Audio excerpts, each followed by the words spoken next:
Hey everybody, welcome back to part 3 of how to sell successfully on Facebook. It can be super nerve-wracking to talk to people online, let alone negotiate with them over something that you have for sale. I'm going to show you what to do for a stress-free selling experience. Also, if you have any questions or ideas for videos you'd like to see, leave them down below. I love hearing from you. Now that you're live on Facebook, how promptly you respond to people is key. If someone has messaged you about an item, they're interested now, and they maybe won't be in 2 hours from now. Always use their name, correct punctuation, full sentences, and always end with a question. For example, hello at Amy, comma, yes, this truck is still available, period.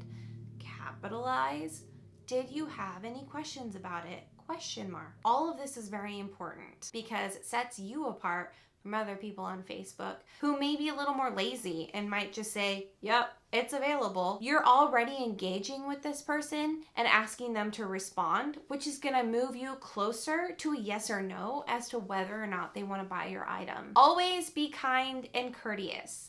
Facebook now lets them rate you on their experience with you. So lead with kindness, even if they ask you questions that they could have read the information for in your posting. Even if they ask for something you've already said no to in your post. For example, a lot of people ask if you'll hold the item, even though you've said first come, first serve, no hold. Don't be afraid to say no. Be firm, but kind. Many times people will haggle with you, and that is good.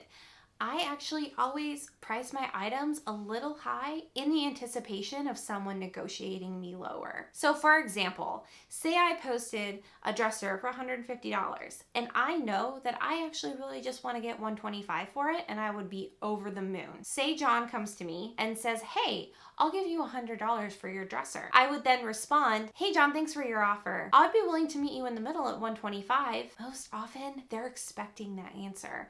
And then I get exactly what I wanted for the dresser that I posted for sale. Sometimes you'll post something and it's super popular. Like you'll get a lot of messages within the first 10 minutes to an hour. Feel free to use that as a reason not to lower your price right away. For example, hey Amy, thank you for your interest and offer. I'm actually receiving a ton of interest on this item, so I won't be lowering the price as of now, but I'll definitely let you know if I do. This gives you a backup in Amy, and it also allows you to keep your price firm in a time where you know that probably one of these 30 people who have emailed me are going to buy it for full price. Once you've arrived at a price that both of you are happy with, then it's time to go into your post and mark it pending. You may still receive inquiries on that item even though it's marked pending, and that's great. Still promptly reply just as before and let them know the item's pending, but should it fall through, that you'll get right back to them about it being available. Once again, this gives you the opportunity to fall back on somebody who's interested should another person that you've promised it to not follow through. I get a lot of offers from people that are open-ended. For example, how much will you take for this? Or what's the least amount you'll take? I always throw the ball back in their court. I'll say, thank you so much for inquiring. I'm actually open to offers. Was there an offer you wanted to make? Question mark. Always leave them with a question. Works every time. This gives you the advantage of knowing what they really want to pay for the item, and if they lowball you, then you know this person isn't serious. Which leads me to my last tactic. You're going to get lowballed. You've posted a dresser for $150. Say you have someone who offers you $50 for it. Well, that's kind of a lowball because that's literally $100 off. At that point, I say, thank you so much for your offer and interest.